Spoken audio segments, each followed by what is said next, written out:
Ok. Tenga muy buenos días, estimado psicoterapeuta. En esta oportunidad tenemos el agrado de realizar una entrevista sobre la teoría sistémica. Y no empezaremos con esta entrevista no sin antes agradecerle por su humilde y amable participación. Me presento, soy Lourdes Cabrera Aramburú, estudiante de tercer ciclo de Psicología de la Universidad Privada San Juan Bautista. Y en esta oportunidad le realizaré 5 preguntas breves acerca de la teoría sistémica. Antes de empezar con la entrevista, si por favor pudiera presentar datos sobre usted, le agradeceré mucho. Muy bien. Bueno, saludarlas a todas ustedes, siendo estudiantes de la Universidad Privada San Juan Bautista. Quien les habla, yo me dedico a hacer docencia universitaria ya, bueno, 17 años.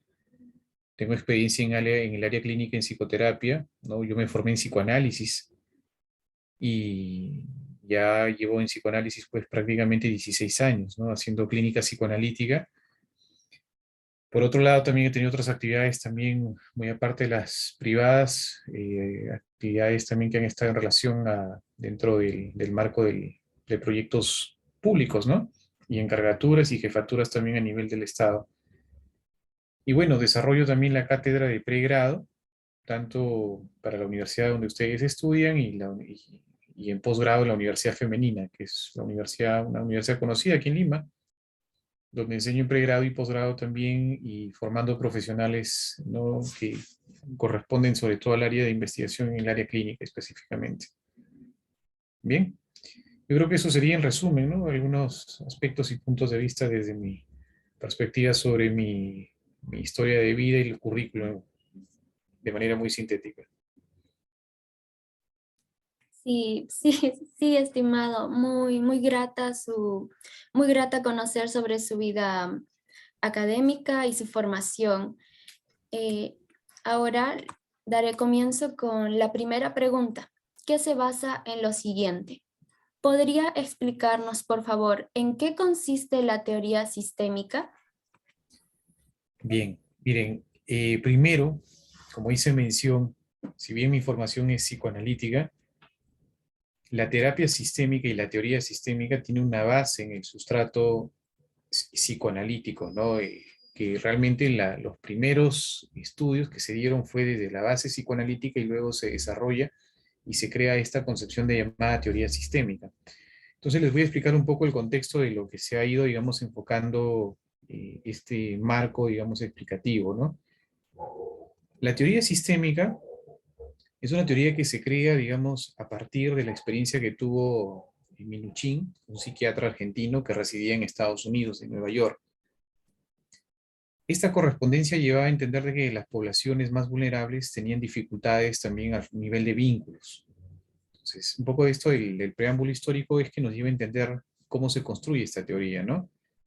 Y él detecta que en una población de raza afro, es decir, un grupo de personas como lo llaman en Norteamérica, de raza negra, tenían dificultades en sus barrios. Entonces, él identifica que estos problemas subyacen a una mala relación social. Interesado en esto, Minuchin, que era psicoanalista, se desprende de la teoría psicoanalítica y empieza a plantear una teoría específicamente de los problemas vinculares. Incluso, y me atrevería a decir que Minuchin, por la impronta psicoanalítica que tuvo en Argentina, hablar del vínculo es lo que, digamos, demanda a la teoría, digamos, y a la formación de muchos argentinos dentro del enfoque psicoanalítico a desarrollar esta terapia llamada terapia sistémica sobre la base de una teoría. Ahora bien, la teoría sistémica no es una concepción psicoanalítica pura, es una concepción también definida por el estudio lingüístico, antropológico, sociológico, psiquiátrico, psicológico y aspectos que se relacionan también, digamos, con elementos ambientales. Entonces ahí entra lo que se llama la teoría ecológica. Quiere decir que esto es un conglomerado que permite también ordenar y jerarquizar también la perspectiva que tiene, digamos, un sistema. Entonces, cuando nos enfocamos en sistemas, que nos enfocamos en grupos, no solamente en familias. Cada sociedad tiene sus grupos y se segmenta en comunidades. Si ustedes ubican en Ica, ¿no? En Ica tiene varias comunidades, ¿no? Entonces hablamos de una población, eso se llama demografía. Y cada población tiene su sistema jerarquizado. Un hogar, por ejemplo, tiene un papá, una mamá, o hay un papá y hay ausencia de la madre, o hay una madre y ausencia del esposo, o hay hijos, y dependiendo de las edades hay un grupo etario, se llama esto, ¿no? Entonces, identificar ello implicaba que se debe teorizar. Por eso que toda orientativa en psicoterapia, orientativa en clínica, orientativa comunitaria, requiere una teoría para identificar un problema específicamente, el cual este interés en este campo de la teoría sistémica. Porque, reitero, para resumir, se enfoca en los sistemas. Y un sistema que es una estructura que se jerarquiza o bien se disocia por la propia jerarquía, digamos, y la demanda de poder que tienen los grupos. ¿Bien? Sí, sí, estimado docente, muy satisfecha con su respuesta en torno a la teoría sistémica, con su trascendencia en la historia, su origen y cómo no se enfoca únicamente en la conceptualización de un individuo, sino en los sistemas, más allá de la familia, sino todos los sectores que componen a la sociedad. Si es como lo entendí como esa forma. Sí, sí, es correcto.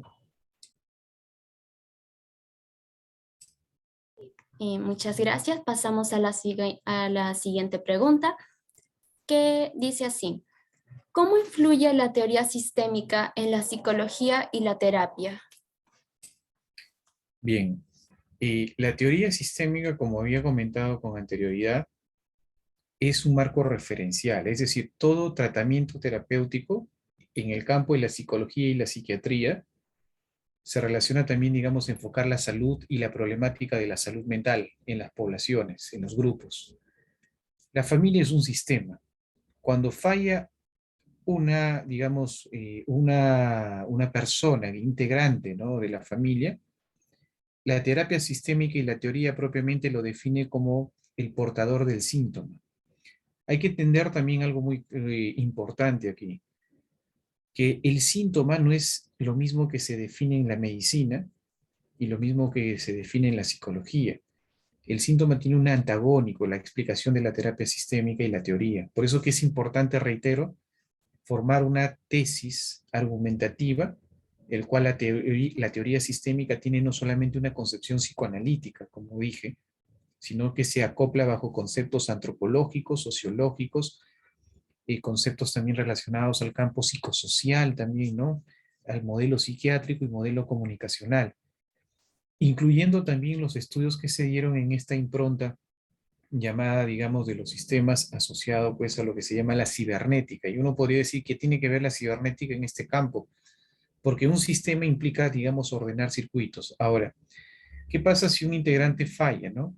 Por ejemplo, un hijo que de repente hace un berrinche, un adolescente que de repente se revela ante el padre, o una madre que discute con el marido constantemente, ¿no? O una pareja que se disocia y que aparentemente parecen ser buenos padres, pero en el fondo son totalmente contrarios. Entonces, la terapia sistémica implica identificar en el grupo, y como en este caso tú, Lourdes, lo has dicho, ¿no? No es simplemente entablar una relación terapéutica con el sujeto, la persona, sino también con el contexto. Y de esto, un teórico que aportó a la terapia sistémica, que es en este caso Jackson, Dean Jackson, planteaba y decía lo siguiente, ¿no? No existe sujeto individual, sino social, por su propio contexto, ya que si el sujeto es individual, se le definía como un sujeto del imago, decían, ¿no? Entonces, el imaginario es como decir que nosotros somos simplemente individuales, y eso es un absurdo. Teóricamente hablando y desde los conceptos sociológicos, para que sepan ustedes, estamos hablando también, digamos, de una capacidad instintivo, adaptativo que tiene el ser humano para socializar. Por eso es que creamos familias. Por eso es la razón de que tenemos pareja, tenemos amigos, tenemos familias, hay hijos, ¿no? En conjunto, sirve para una capacidad, digamos, de supervivencia. Es una capacidad instintiva. ¿Y cómo se llama esto en una palabra muy sintética? Se llama gregarismo. Y eso es lo que postula también la teoría sistémica, ¿no? Entonces, esta teoría se resume, digamos, en una concepción muy, llamemos así, molar, ¿no? Integral de varias teorías y que se define bajo un concepto psicológico también y por otro lado también un modelo de tratamiento. Y este modelo de tratamiento se define añadiendo a esto per se pues como una terapia, ¿no? Y toda terapia es tratamiento en sí, ¿ok? Sí, docente, muy, muy correcto. Le estamos entendiendo a la perfección y agradecemos su forma sintetizada y fundamentada de responder a la pregunta. Es una realidad que el ser humano ha nacido para ser un ser social, para desenvolverse y sobrevivir en conjunto. No podemos tratarlo de forma individual, ya que todo factor se desencadena en sociedad y simultáneamente afecta al individuo, que es como una analogía. Sí, Eh, sí, efectivamente. sí, siguiendo con la tercera pregunta, bien, ¿podría explicarnos qué es la terapia familiar sistémica? Y en la terapia familiar sistémica, como dice su nombre, es un tipo de tratamiento. Cuando se habla de terapéutica, es un tratamiento. Ahora, en el campo de la psicoterapia hay tratamientos por insight, que son tratamientos profundos, y tratamientos también que no son por insight o llamados tratamientos de apoyo. La terapia sistémica tiene una organización, diríamos, en su aplicabilidad. Como tal, es una terapéutica que identifica problemas dentro del grupo, ¿no? No solamente familias, sino también en los grupos, y a la vez, al momento de identificar y diagnosticar los hechos, es trabajar también los vínculos, ¿no?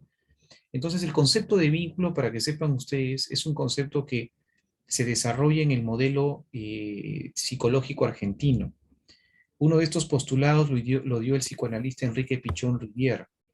Pichón Rivière crea esta teoría del vínculo, incluso hay una tesis sobre la teoría del vínculo que está publicada en la web y Pichón Rivière, a través de las cátedras que él daba, definía de que en los grupos quienes se enferman no es la persona, sino es el vínculo que nosotros tenemos incorporado por nuestras experiencias sociales, nuestras interacciones de relación. Tal es así que en Argentina incluso hay un instituto de psicología social y hay institutos de psicoterapia familiar. Como tal, la psicoterapia de familia es regular y acoplar también lo que llamamos una homeostasis en cada miembro, en cada grupo, ¿no? Que se va integrando para evitar que se genere un conflicto. Ya que si hay un conflicto, el conflicto de por sí trae consigo, digamos, un arrastre, ¿no? Y este arrastre es pues el lastre psicológico que impacta la salud mental de la población. Por ejemplo, ¿quién ha escuchado a veces que entre padres e hijos se odian, ¿no? Entonces dice, yo no quiero a mi padre, o bien se odian, y incluso uno puede percibir que cuando entrevistan, ¿no? A la persona, al paciente, ¿no? Nos comentan de que no se hablan o no tienen buena comunicación con sus padres, o que no tienen un buen diálogo, o no se saludan, ¿no? Estos pequeños detalles son indicadores sintomáticos de que el vínculo falla. O a veces ocurre que una madre puede ser muy controladora de la hija, ¿no? Una hija adolescente que de repente sale con un muchacho a su edad, se interesa en un flirteo de enamoramiento, pero la madre se convierte en un elemento boicoteador. Ahí estamos identificando un problema. Entonces, ¿qué razones hay dentro de ello? Que la terapia sistémica es un tratamiento, pero que requiere también identificar la problemática sobre la naturaleza del conflicto. ¿Ok? Sí, docente, he entendido a la perfección. Eh, Damos comienzo a la cuarta pregunta, que sería, ¿cuáles son las estrategias de la terapia familiar sistémica? Bueno, las estrategias que podríamos definir a todo ello, también hay lo que se define una terapia estructural, ¿no? E incluso hay lo que se define dentro de ello también como la terapia de apoyo. Son terapias también cortas o terapias también, digamos, lo que se conoce como terapia breve. ¿Por qué se definen estas estrategias también, digamos, cortoplacistas? Porque los problemas de las familias, si no se, digamos, trabaja in situ en un determinado punto del conflicto, no se dan soluciones breves. Entonces las familias empiezan a disgregarse. Y dentro del núcleo social, si una familia se desintegra, se va desintegrando en un eslabón social, es decir, impacta a todos. ya que la familia, digamos, es un punto de partida también para la integridad social, ¿no? Es decir, no hay sociedad si no hay familia. Y, y sin sociedad, sin familia, no se integra un sistema, ¿no? Entonces, las estrategias que se plantean aquí, en general, son de corte terapéutico. Por un lado, también tienden, digamos, a hacer una identificación individual sobre los problemas, como también de corte grupal. Pero para esto se requiere también utilidades técnicas. Esto es una de las razones por qué los profesionales que se orientan a este tipo, digamos, de práctica clínica, terapéutica, requieren un entrenamiento.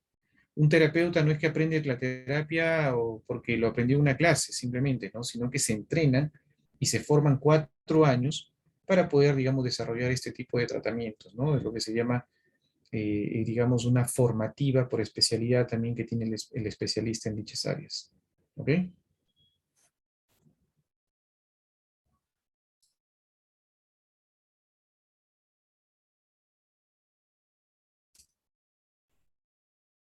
¿Todo claro?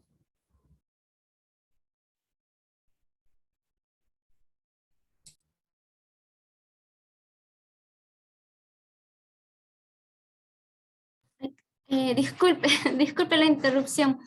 Sí, todo claro. Podríamos comprender que todas estas estrategias mencionadas son fundamentales para poder corregir o apoyar, regular todas las problemáticas que se dan dentro del pilar de la sociedad, que es la familia, ya que como usted mencionó, de él desembocan todos los sistemas, por así decirlo, de la sociedad misma.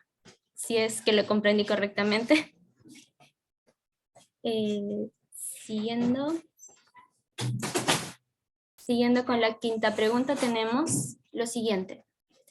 ¿Podría describirnos un caso que más le llamó la atención dentro de de este enfoque?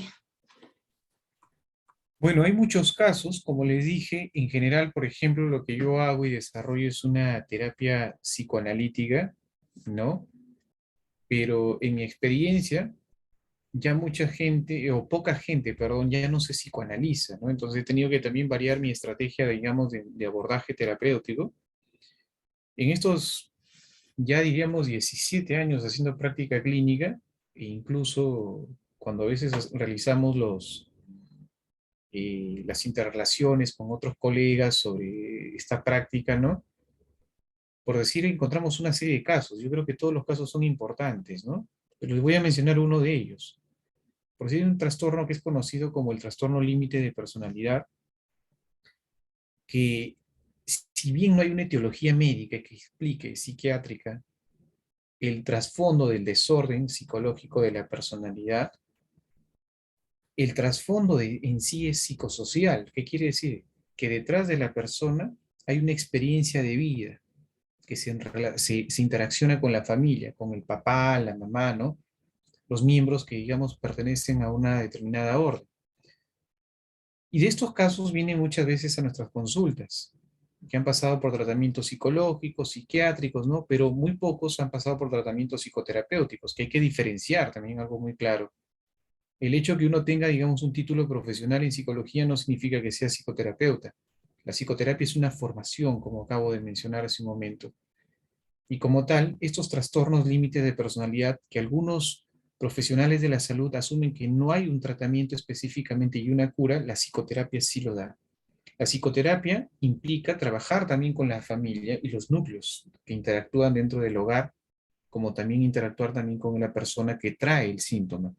Entonces, un trastorno es una desadaptación donde la persona no logra, digamos, integrarse y como tal afecta su vida laboral, su vida social, sus estudios, su vida de pareja, su familia, es decir, los vínculos se dispersan. Y lo que uno requiere en este caso es, a través de la psicoterapia, lograr el equilibrio, ¿no? Tanto a través de un tratamiento individual, que es para el paciente específicamente, y a la vez también se hace un seguimiento a la familia para dar correspondencia también a las mejoras que se pueden dar dentro del grupo o del propio sistema. Pero algo muy importante, que si una familia no asume conciencia de enfermedad mental, que eso es lo que se define como un insight, no hay un tratamiento específicamente, digamos, de orden curativo, ¿no? Bien. Sí, todo correcto, muy excelente su explicación. Así, nos ha adentrado más en este enfoque de la teoría sistémica y cómo resulta imprescindible actualmente para poder tratar problemas que se relacionan con los sistemas de la sociedad, por ejemplo, como lo mencionó con el sistema de la familia, en que se atiende a cada individuo, pero también se puede tratar de forma grupal, ya que el problema se centra íntimamente en el contexto social. Con esto le doy por finalizada la parte de mi entrevista, no sin antes agradecerle su amable participación y que nos haya compartido estos saberes. Muy bien, gracias también, Lourdes.